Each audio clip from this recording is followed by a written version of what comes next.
नमस्कार। स्वागत है आप सभी प्यारे मित्रों का एग्जामपुर ऑफिशियल प्लेटफॉर्म पर। मैं सुधांशु पटेल आप सभी प्यारे मित्रों का आज के 10 मिनट के शो में स्वागत करता हूं।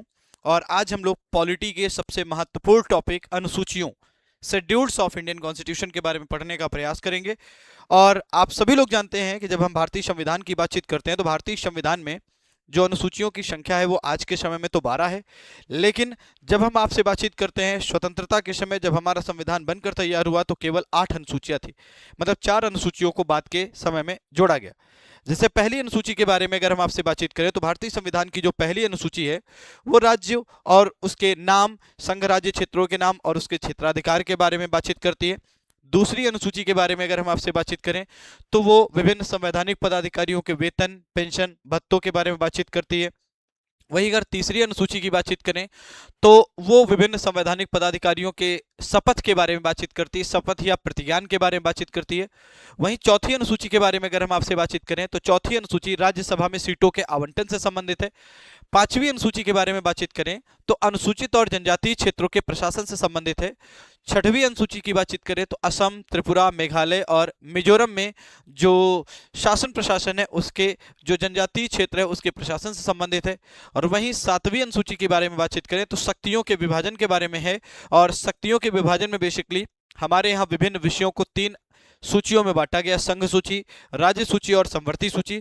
संघ सूची में वर्तमान समय में 100 विषय हैं, जबकि मूल संविधान में संघ सूची में 97 विषय थे। वहीं राज्य सूची की बातचीत करें तो राज्य सूची में वर्तमान समय में 61 विषय हैं, जबकि मूल संविधान में राज्य सूची में विषयों की संख्या 66 थी। वहीं अगर हम आपसे बातचीत करें संवर्ती सूची तो संवर्ती सूची में आज के समय में जो विषयों की संख्या वो 52 है। आठवीं अनुसूची की बातचीत करें तो आठवीं अनुसूची में भाषाओं को रखा गया है। वर्तमान समय में जो भाषाएं हैं वो 22 भाषाएं रिजर्व हैं। कितनी? 22 भाषाओं को वहां पर आरक्षण प्रदान किया गया। वहीं अगर बातचीत करें मूल संविधान में जो 8वीं अनुसूची थी तो मूल संविधान में 8वीं अनुसूची में केवल 14 भाषाएं थी। आज के समय में 22 भाषाएं हो चुकी। 9वीं अनुसूची, 10वीं अनुसूची, 11वीं अनुसूची और 12वीं अनुसूची ये बाद के क्रम में जोड़ी गई। 9वीं अनुसूची का जो संबंध है वो बेसिकली किससे संबंधित है? बेसिकली अगर हम आपसे बातचीत करें तो उन विषयों को 9वीं अनुसूची में रखा गया जिनको जुडिशियल रिव्यू से बाहर रखना था, जिनका न्यायिक पुनरावलोकन संभव ना हो। बेसिकली कुछ एग्जाम्पल की बातचीत करें तो जमींदारी उन्मूलन और इसके साथ साथ बातचीत करें भूमि सुधार जैसे विषय। लेकिन केशवानंद भारती केस के बाद 9वीं अनुसूची में भी जो विषय रखे जा रहे हैं उनका न्यायिक पुनरावलोकन संभव है। 10वीं अनुसूची की बातचीत करें तो 52nd कॉन्स्टिट्यूशन अमेंडमेंट एक्ट 1985 के माध्यम से 10वीं अनुसूची को दल बदल जोड़ा गया, 10वीं अनुसूची में दल बदल जोड़ा गया। 11वीं अनुसूची की बातचीत करें तो 73rd कॉन्स्टिट्यूशन अमेंडमेंट एक्ट 73वां संविधान संशोधन अधिनियम 1992 के द्वारा क्या जोड़ा गया? ग्राम पंचायत या पंचायती राज संस्थाओं को जोड़ा गया और संवैधानिक निकाय का दर्जा दिया गया। इसके तहत जो आपकी 11वीं अनुसूची थी इसमें 29 विषय रखे गए और 73वें संविधान संशोधन के द्वारा भाग 9 संविधान में जोड़ा गया। और 12वीं अनुसूची के बारे में बातचीत करें तो 12वीं अनुसूची 74th कॉन्स्टिट्यूशन अमेंडमेंट एक्ट 1992 के माध्यम से जोड़ी गई। इसमें 18 विषय रखे गए और इसका संबंध नगर पालिकाओं से है। तो एक समरी के बारे में अगर हम आपसे बातचीत करें तो समरी के रूप में देखोगे तो अनुसूचियों की संख्या क्या है? 12 है वर्तमान समय। और मूल संविधान में कितनी थी? तो मूल संविधान में 8 अनुसूचियां थी।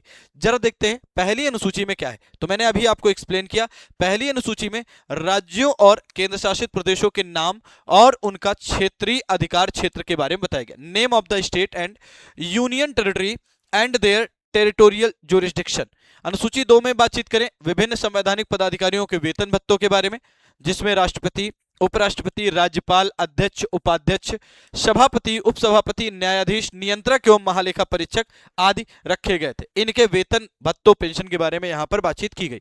अनुसूची 3 की बातचीत करें तो विभिन्न संवैधानिक पदाधिकारियों में जैसे मंत्री हैं, सांसद हैं, विधायक हैं, न्यायाधीश हैं, नियंत्रक एवं महालेखा परीक्षक हैं, इनकी शपथ या प्रतिज्ञान के बारे में बताया गया।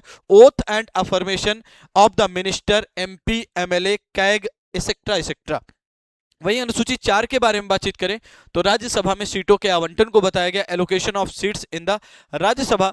अनुसूची 5 के बारे में बातचीत करें, इसमें जो है अनुसूचित और जनजातीय क्षेत्रों के प्रशासन से संबंधित है। किससे?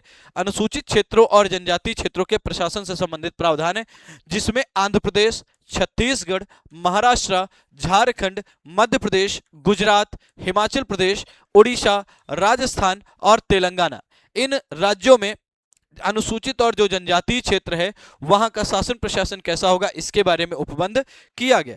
वहीं अगर हम छठी अनुसूची की बातचीत करें तो इसमें असम, त्रिपुरा, मेघालय, मिजोरम, तो provisions regarding the administration of the tribal area Assam, Tripura, Meghalaya and Mizoram.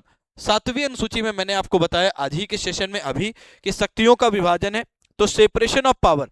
Basically 3 सूचियां हैं जिनमें वे विषय रखे गए जिनमें संघ और राज्य कानून बना सकते हैं। ये देखिएगा क्या है, तो ये आपकी संघ सूची है।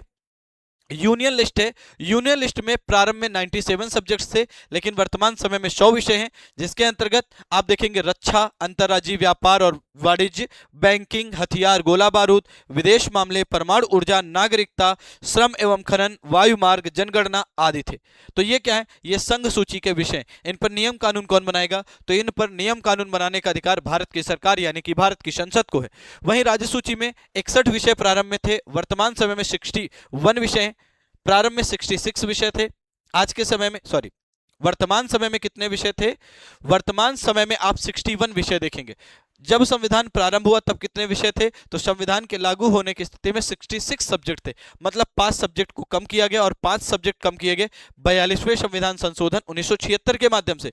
और राज्य सूची में जैसे शराब है, सार्वजनिक व्यवस्था है, स्थानीय सरकार है, कृषि है, स्वास्थ्य है, मत्स्य पालन है, तीर्थ यात्रा है, सट्टेबाजी और जुआ आदि को शामिल किया गया। वहीं संवर्ती सूची के बारे में बातचीत करें तो संवर्ती सूची में संसद और राज्यों का विधानमंडल दोनों कानून बना सकते हैं। शुरुआत में 47 विषय थे लेकिन वर्तमान समय में कितने विषय हो गए, वर्तमान में 52 विषय इसमें रखे गए, जैसे विवाह, तलाक, बिजली, दिवालिया और दिवाला, शिक्षा, व्यापार और श्रम, बाट और माप। इसके बाद 8वीं अनुसूची में मूलतः भाषा 14 भाषाएं थी, वर्तमान समय में 22 भाषाएं हो गई हैं 8वीं अनुसूची में। जो आपकी 15वीं भाषा थी वो सिंधी थी, इसको 21st कॉन्स्टिट्यूशन अमेंडमेंट एक्ट के माध्यम से 1967 में जोड़ा गया। वहीं 71st कॉन्स्टिट्यूशन अमेंडमेंट एक्ट 1992 के माध्यम से नेपाली, मणिपुरी और कोंकणी को जोड़ा गया। और 92nd कॉन्स्टिट्यूशन अमेंडमेंट एक्ट 2003 के माध्यम से बोडो, डोंगरी, मैथिली, संथाली को कहां जोड़ा गया, 8वीं अनुसूची में जोड़ा गया। तो आज के समय में 22 भाषाएं हो गई आपकी 8वीं अनुसूची में। 9वीं अनुसूची के बारे में बातचीत करें, 9वीं अनुसूची शेड्यूल नंबर 9 भूमि सुधार, जमींदारी प्रथा से संबंधित प्रावधान बेसिकली, और इसको पहले संविधान संशोधन अधिनियम 1951 के माध्यम से जोड़ा गया। किस संविधान संशोधन अधिनियम, 1951, पहला संविधान संशोधन अधिनियम 1951 के माध्यम से 9वीं अनुसूची जोड़ी गई जिसमें जमींदारी उन्मूलन और भूमि सुधार जैसे विषयों को रखा गया था। वहीं अगली बातचीत करें तो अगला जो है 9 के बाद अगली जो है वो 10वीं अनुसूची के बारे में बातचीत करें तो 10वीं अनुसूची क्या कह रही है, ये दल बदल के आधार पर सांसदों और विधायकों की अयोग्यता से संबंधित बेसिकली 52वें संविधान संशोधन के द्वारा 1985 में इसको जोड़ा गया और इसमें दल बदल विरोधी कानून रखा गया। क्या रखा गया, दल बदल विरोधी कानून, दल बदल विरोधी कानून रखा गया और इसको 52वें संविधान संशोधन अधिनियम 1985 के माध्यम से जोड़ा गया। और वहीं 11वीं अनुसूची पंचायती से संबंधित प्रावधान है और 73वें संविधान संशोधन 1992 के द्वारा जोड़ा गया और 29 विषय आपकी 11वीं अनुसूची में रखे गए। और वहीं अगली बातचीत करें 12वीं अनुसूची के बारे में तो आप देखेंगे 12वीं अनुसूची में नगर पालिका से संबंधित प्रावधान रखे गए, टोटल कितने 18 विषय रखे गए और इसको 74वें संविधान संशोधन 1992 के द्वारा भारत में क्या किया गया, भारतीय संविधान में पंचायती राज और नगर पालिका यानी कि नगर पालिका को क्या दिया गया, संवैधानिक निकाय का दर्जा दिया गया। अच्छा, इसको याद करने के लिए एक ट्रिक भी है।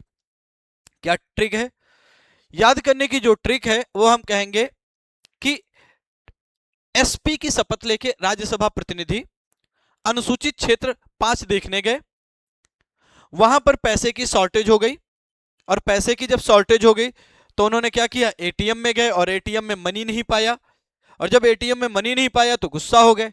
जब गुस्सा हो जाएंगे तो अपनी पावर को दिखाएंगे, शक्ति को दिखाएंगे और जब शक्ति को दिखाया तो जब आदमी शक्ति का प्रदर्शन करता है तो कैसे करेगा, अपनी भाषा में। तो एस फॉर यहां पर देखो एसपी की शपथ लेके, एसपी की शपथ लेके राज्यसभा प्रतिनिधि अनुसूचित क्षेत्र 5 देखने गए, अनुसूचित क्षेत्र 5 देखने गए, अनुसूचित क्षेत्र क्या देखने गए, 5 देखने गए। वहां पैसे की शॉर्टेज हो गई तो कहां गए, एटीएम में गए और एटीएम में क्या नहीं पाया, मनी नहीं पाया तो मणिपुर नहीं रहेगा। फिर क्या किया, शक्ति का प्रदर्शन किया, और जब शक्ति का प्रदर्शन किया तो अपनी भाषा में क्या किया, लोगों को बातें सुनाना शुरू किया। तो एस का मतलब क्या होता है, स्टेट होता है, राज्य और यूनियन टेरिटरी। पी का मतलब पेंशन, पैसा कर लो, पेंशन या पैसा कर लो। शपथ तीसरी अनुसूची में, राज्यसभा में सीटों का आवंटन फोर्थ अनुसूची में, पांचवी अनुसूची में क्या है, अनुसूचित क्षेत्र जनजातीय क्षेत्र है। असम, त्रिपुरा, मेघालय और मिजोरम, मणिपुर नहीं होगा, ये कहां पर है, छठी अनुसूची में। सातवीं अनुसूची में शक्तियों का विभाजन है, और आठवीं अनुसूची में क्या है, भाषाओं के बारे में बताया। नवीं अनुसूची क्या है, नवीं अनुसूची में जमींदारी उन्मूलन एवं भूमि सुधार को रखा गया। 10वीं अनुसूची में दल बदल रखा गया।